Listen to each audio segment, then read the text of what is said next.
Why do we patch games? I think the motivation for releasing an update are these three things in some combination: bug fixes, novelty, and fairness.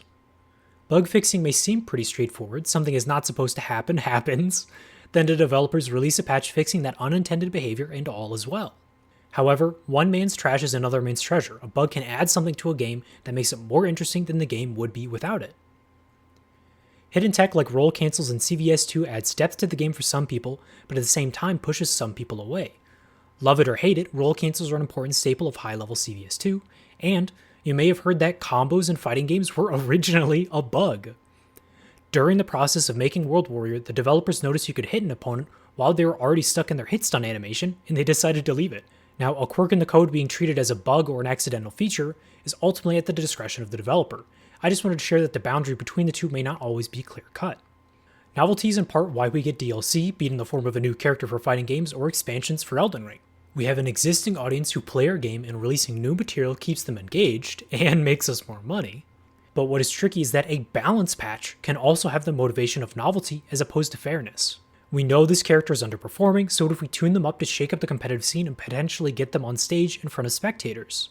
When novelty is the driving force in a patch, the changes may not make the game more fair overall, but it may change the competitive landscape. New tools are stronger than they were before for me to explore and learn how to counter.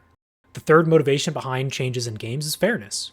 Maybe a boss is overtuned, or a weapon class isn't scaling with an attribute property, or maybe the same character is running the show a year after their release before they get toned down. Making the game more fair I think is admirable, albeit very difficult in fighting games. They are asymmetric, different characters have different toolkits and interact differently between each other and across skill levels.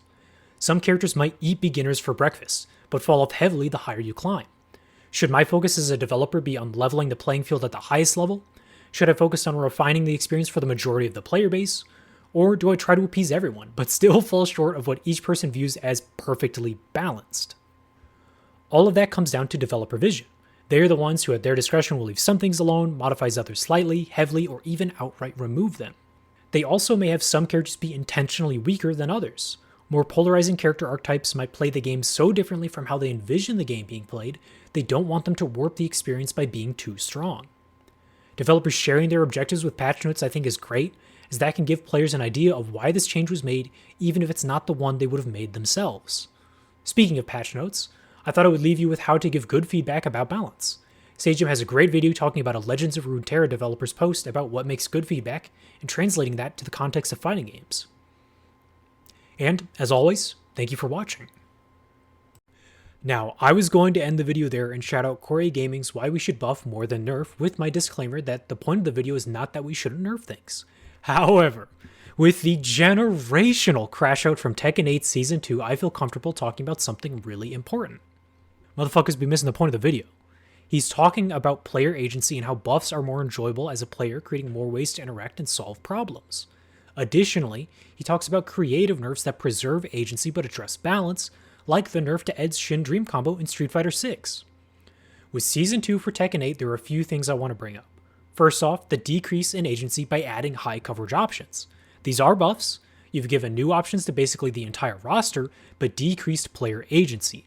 I, as the other player, actually have less to do and think about, besides belligerently play my 50-50 first.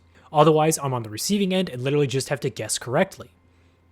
It's not that buffing or nerfing is better, both have their use cases, and I hope developers can see the nuance of choosing one over the other. The point is you generally don't want to decrease player agency. That's why Corey Gaming said buffs were generally better, because they often increase the agency of a player. Players are able to do more on both sides of the equation, that fun back and forth of an actual battle. A well-designed buff and a well-designed nerf can increase player agency, giving players more opportunities to actually play the game outside of guessing over and over in a 50-50. That's why I don't fuck with throw-ups in Street Fighter 6, it's why I didn't fuck with Tekken 8 even before Season 2 patch. The second thing is that since repeated patches change games, they can gradually shift the overall player experience or identity of a game. Year 1 of Street Fighter V versus the final year of Street Fighter V are very different experiences, both from the quality of life changes and the changes at a system level. The change from arcades to consoles to games as a service has changed what the life cycle of games look like, and that as years go by, the game might change in ways you like or don't like. I don't really fuck with Strive anymore, and that's okay. I also haven't touched For Honor in years, and that's because I've found other games I find more fun. Play the game you want to play, and if you don't like the changes to a game, there are hundreds of other fighting games out there waiting for you. Within the past year, I have found my favorite fighting game, and that shit took years before I actually gave it a try. Go play the games you love. I'm going to be playing KOF 15 and DMC 3.